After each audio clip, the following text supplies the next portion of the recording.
Hello বন্ধুরা, welcome back to my channel. আমি রুমি আবার একটা দারুণ ব্লগ নিয়ে হাজির হয়ে গেলাম। তো শুরু থেকে শেষ পর্যন্ত একটু স্কিপ না করে দেখতে থাকো, তোমাদের অনেক অনেক ভালো লাগবে। এখন বাজে বিকেল 4টে, হাওড়া স্টেশনে যাচ্ছি ট্রেন ধরবো বলে। এইবার কিন্তু আমরা দুজন নয়, আমাদের সাথে আরো দুজন রয়েছে, শ্বশুর শাশুড়িকেও নিয়ে যাচ্ছি। আর এই দেখো ট্রেনটাও ছেড়ে দিল ঠিক 5:45 বাজে। আর বাড়ি থেকে আমি ভেজ বার্গার বানিয়ে নিয়েছি, সেটাই এখন সবাই মিলে খাচ্ছি।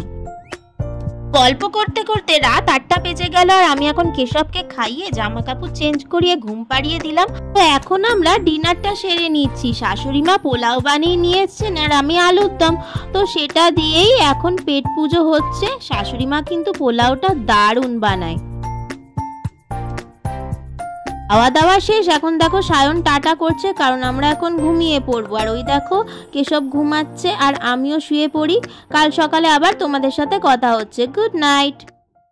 গুড মর্নিং বন্ধুরা, সকাল হয়ে গেছে, চলো চলো উঠে পড়ো। এই দেখো কেশবও উঠে পড়েছে, এখন সাজুগুজু করে নিচ্ছে, জামা কাপড় চেঞ্জও হয়ে গেছে, এখন খেয়ে নেবেন উনি। তো ওনার তো খাওয়া দাওয়া হয়েই গেল, আমরাও টুকটাক খাচ্ছি এখন বিস্কুট। আর কেশব দেখো নিচে নেমে এখন বাইরের দিকে দেখছে। আমরা দুপুরে ট্রেন থেকে কিছু খাইনি, তো অনলাইন অর্ডার করেছি। এখন বাজে বিকেল 4টে, তো সেই খাবারটাই এলো। দিয়েছে ভাত, রুটি, ডাল, পনিরের একটা তরকারি, ছোলার একটা তরকারি, পেঁয়াজ, মিষ্টি আর রায়তা। বাবা মারা ওইদিকে খাচ্ছেন আর আমরা এদিকে খাচ্ছি। আর খাবারটা ট্রেনের খাবারের থেকে অ্যাটলিস্ট ভালো ছিল। আর এই দেখো কেশবের কাণ্ড দেখো, একবার আমার কোলে একবার সায়নের কোলে, এইভাবেই কাটিয়ে দিচ্ছে। তো দেখতে দেখতে রাত 8:30 বেজে গেছে। এখন আমরা আগ্রা স্টেশনে নামলাম। আর এই দেখো এই ট্রেনটাতে করেই আমরা এসছি। তো আমরা এখন আগ্রা থেকে বৃন্দাবন যাব। আমরা মথুরার ডাইরেক্ট ট্রেন পাইনি বলে এইভাবেই ভেঙে ভেঙে যাচ্ছি। স্টেশনের বাইরে অনেক অটো পেয়ে যাবে তোমরা, অটো করে কিন্তু বালুগঞ্জ বাস স্ট্যান্ডে চলে আসতে হবে। বাসটার 8:45 ছাড়ার কথা, ছাড়লো 9:12-তে। এখন রাত 11টা বাজে আর আমরা যমুনা এক্সপ্রেসে পৌঁছে গেছি আর ডিনারটাও সেরে নিচ্ছি। এরপর আমরা যমুনা এক্সপ্রেস থেকে অটো ধরে বৃন্দাবন পৌঁছালাম। তো বৃন্দাবনবাসী ঘুমিয়ে পড়েছো নাকি? আমরা তো পৌঁছে গেছি। রাধে রাধে। আর এই দেখো অনেক খোঁজার পর এই হোটেলটা পাওয়া গেল অবশেষে। বন্ধুরা রাস্তাঘাটটা একবার দেখো, পুরো ফাঁকা, বুঝতেই পারছো কত রাত হয়ে গেছে, পুরো 12টা বাজে। আর এত জার্নি করে আমাদেরও 12টা বেজে গেছে। তো এই হচ্ছে পুরো হোটেলটা। আর হোটেলটা যেই জায়গায় রয়েছে সেই জায়গাটার নাম হচ্ছে পরিক্রমা মার্গ। তো এইটা হচ্ছে মাদের রুম আর পাশের রুমটাই হচ্ছে আমাদের। তো চলো তোমাদের রুমটা পুরো দেখাই। ভেতরে ঢুকেই একটা বিগ সাইজের এরকম বেড পাবে, পাশেই একটা এরকম ছোট্ট ক্যাবিনেট রয়েছে, সেখানে তোমরা জিনিসপত্র ইজিলি রাখতে পারো। ওপরে আমি কেশবকে রেখে দিয়েছি, ও ঘুমিয়েও পড়েছে, নাক ডাকছে রীতিমতো। আর ভেতরে আমি কিছু ব্যাগ ট্যাগ রেখে দিয়েছি, দুটো কম্বলও রয়েছে দেখলাম। আর এই পাশে রয়েছে বাথরুম, গিজারেরও ব্যবস্থা আছে। তো হোটেলটা আমার এই প্রাইসের মধ্যে ভালোই লেগেছে। তো কালকে তোমাদের সাথে কথা বলছি, এখন ঘুমিয়ে পড়ি। Radhe Radhe, good night. Good morning বন্ধুরা, কেশব বাবু সকাল সকাল উঠে খাওয়া দাওয়া করে নিয়েছে আর আমিও এখন গান শুনতে শুনতে নাচতে নাচতে রেডি হয়ে নিচ্ছি, কারণ সবাই মিলে বেরোবো। তো রাধে রাধে বন্ধুরা, আমরা সবাই মিলে বেরিয়ে পড়েছি। আর আমাদেরকে কেমন লাগছে তোমরা অবশ্যই কমেন্টের মাধ্যমে জানিও। আর ব্রেকফাস্ট তো করা হয়নি, তাই রাস্তায় হাঁটতে হাঁটতে কোনো দোকান পেলে দেখি সেখানেই ব্রেকফাস্টটা সেরে নেব। তো অবশেষে একটা খাবারের দোকান পাওয়া গেল। আমাদের হোটেল থেকে কিন্তু বেশি দূর নয়। আর এখানকার লোকেরা এই কচুরি দিয়েই দিনটা শুরু করে। তো আমরাও নিয়ে নিলাম, বেশ মুচমুচে চাটনি দিয়ে, ভালোই লাগছে খেতে। পেট পুজো তো হলো, আমরা এখন হাঁটতে হাঁটতে চলে এসেছি শ্রী শেষনারায়ণ মন্দিরে। অপূর্ব সুন্দর একটি নারায়ণের মূর্তি আমরা দেখতে পাচ্ছি। এরপর আমরা চলে আসলাম জগন্নাথ দেবের মন্দিরে। এখানে এসে আমি একটু অবাক হয়ে গেছি, ঠিক যেন মহাপ্রভুর মূর্তিটা দেখে মনে হচ্ছে বড় কেশব বসে আছে, তাই না? একটা জিনিস কি বলতো, জগন্নাথ দেবের মন্দিরে এসছে আর উনি তো না খাইয়ে পাঠাবেন না, তাই ওনার মহাপ্রসাদ আমরা পেয়ে গেছি। আর এখন টোটো করে গোবিন্দবাগের দিকে যাচ্ছি। ওখানে নেমেই আমরা সবাই মিলে লস্যি দিয়ে গলাটা ভিজিয়ে নিলাম। এখন রাধে রাধে লেখার টাইম, গালে কপালে সব জায়গায়। এটাই তো বৃন্দাবনের একটা বিশেষ জিনিস, যেটা বৃন্দাবন ছাড়া আর কোথাও হয় না। তোমরাও আমার সাথে বলো রাধে রাধে, হরে কৃষ্ণা। জয় রাধে, জয় রাধে, জয় শ্রী রাধে, জয় শ্রী রাধে। বন্ধুরা এই পুরো জায়গাটার নাম হচ্ছে গোবিন্দবাগ। এখানে তোমরা ঠাকুরের যাবতীয় জিনিস পেয়ে যাবে, মূর্তি থেকে শুরু করে জামা কাপড়, নিজেদের জামা কাপড়, ঠাকুরের বাসনপত্র, খাবার দাবার, কি নেই। আমিও একটু টুকটাক শপিং করে নিলাম। এখানে এই চুলগুলো না আমাদের ওখানে পাওয়া যায় না, সেই কোকড়ানো জানো তো, আমি অনেক খুঁজেছি, তো সেটাই আমি একটু কিনে নিচ্ছি। জামা কাপড়ও কিনে নিলাম কেশবের জন্য। তো আমার তো আর শপিং শেষ হয় না, সায়ন আমাকে টেনে টেনে নিয়ে যাচ্ছে, তো আমার চোখ ধাঁধিয়ে যাচ্ছে আর কি। তোমরা তো জানোই আমি শপিং করতে কত ভালোবাসি, আর এখানে এত কম দামে সব জিনিস পাওয়া যাচ্ছে যে কি বলবো তোমাদের। कितना करके भैया? 10 रुपए में इतना अच्छा मुकुट 10 रुपए में मिल रहा है, बहुत सस्ता है भाई।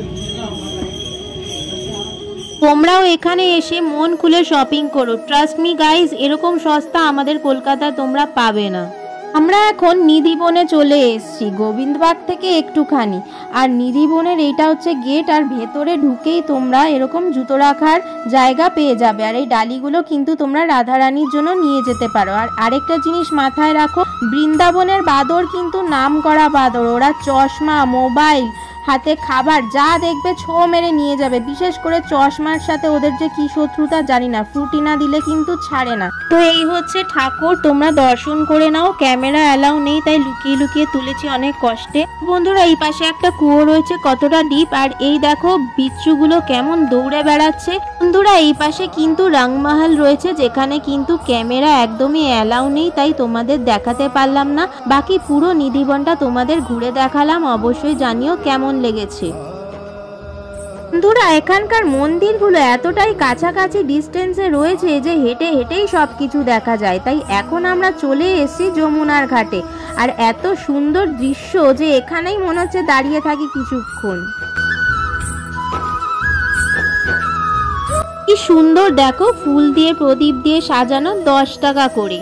আর আমি আর মা নিয়ে নিলাম এখন যমুনার তীরে প্রদীপ ভাসিয়ে দিচ্ছি। এখন আমরা বোটে চড়ে পুরো যমুনার ঘাট ঘুরবো। বোটে কিন্তু অনেক দাম ওরা বলবে, 500 600, তোমরা কিন্তু অবশ্যই দামাদামি করে নেবে। আমাদের কিন্তু 200 টাকা লেগেছে 4 জনের।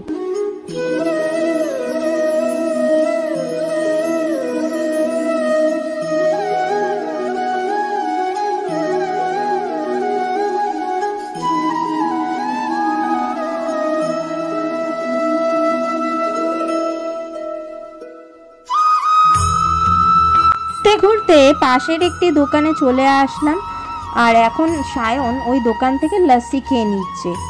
আর এই দেখো এই পুচকুটাকে দেখতে পাচ্ছ, ওর নাম হচ্ছে নর্মদা। কি কিউট না। আমরা সবাই এখন এসে হাজির শ্রী রঙ্গনাথজি মন্দিরে। মন্দিরটি অবিকল সাউথ ইন্ডিয়ান স্টাইলের মন্দিরে তৈরি করা, আর ভেতরে কিন্তু নারায়ণের বিগ্রহ রয়েছে।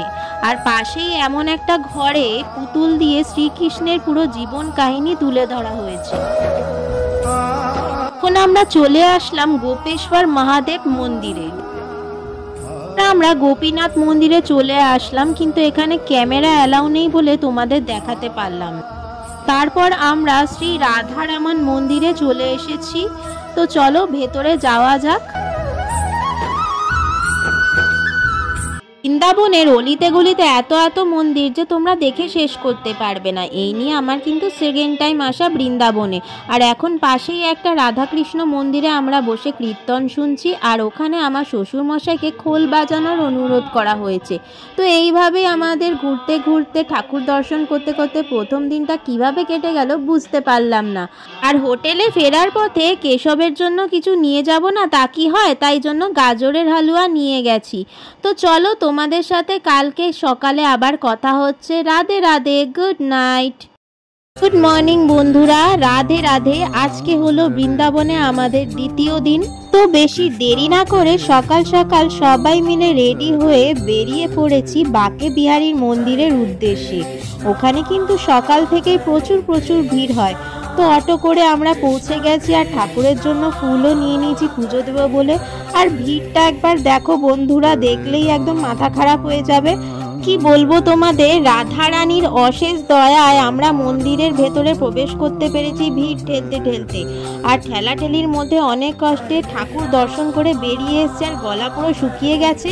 তাই লস্যি দিয়ে গলাটা একটু ভিজিয়ে নিচ্ছি। এখন আমরা চলে এসেছি রাধা বল্লভ মন্দিরে।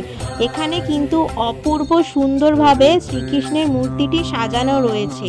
আর এখানে হোলি খেলা অলরেডি শুরু হয়ে গেছে, কারণ বৃন্দাবনে জানো তো হোলির 1 মাস আগের থেকেই হোলি খেলা শুরু হয়ে যায়। আর ঠাকুরের আবির এইভাবেই এখানে ছুঁড়ে ছুঁড়ে দেওয়া হয়।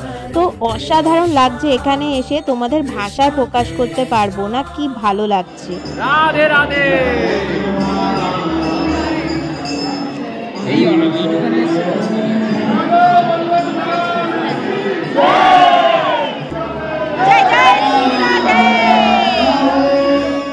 পর আমরা চলে আসলাম যুগল কিশোর মন্দিরে। এখানে কিন্তু বিগ্রহটি একটু অন্যরকম রয়েছে, রাধা কৃষ্ণের মিলিত রূপ। আর জানো তো মন্দিরের পাশেই রয়েছে বিশাল বড় খাটাল, আর ওখানেই পুচকি পুচকি গরুগুলো ঘুরে বেড়াচ্ছে। আমার তো দেখেই মনে হচ্ছে কোলে করে নিয়ে যাই আমাদের বাড়িতে, কিন্তু রাখার তো জায়গা নেই, তোমরা সকলেই জানো। তো আমি মালাটা পরিয়ে দিলাম, যেটা বাঁকে বিহারীকে পুজো দিয়েছিলাম। আর এখন সায়ন পড়েছে এই ছোট্ট গরুটার পেছনে, ওকে ও মালা পরাবে, তো কিছুতেই পড়বে না, দৌড়াদৌড়ি করছে কত দেখো, এতটাই দুষ্টুও। তো তোমরা বলো ব্লগটা কেমন লাগলো অবশ্যই জানিও কমেন্টের মাধ্যমে। ভালো লাগলে একটা লাইক করে দিও, আর চ্যানেলটাও সাবস্ক্রাইব করে দিও। আর নেক্সট পার্ট খুব তাড়াতাড়ি আসতে চলেছে, একটু ওয়েট করতে হবে বন্ধুরা। তো ততদিন তোমরা নিজের শরীরের খেয়াল রেখো, ভালো থেকো, সুস্থ থেকো। তো চললাম আমি, দেখা হচ্ছে নেক্সট পার্টে তোমাদের সাথে। টাটা, love you all, Radhe Radhe. ভগবতে বাসুদেবায়, ওম নমো ভগবতে বাসুদেবায়।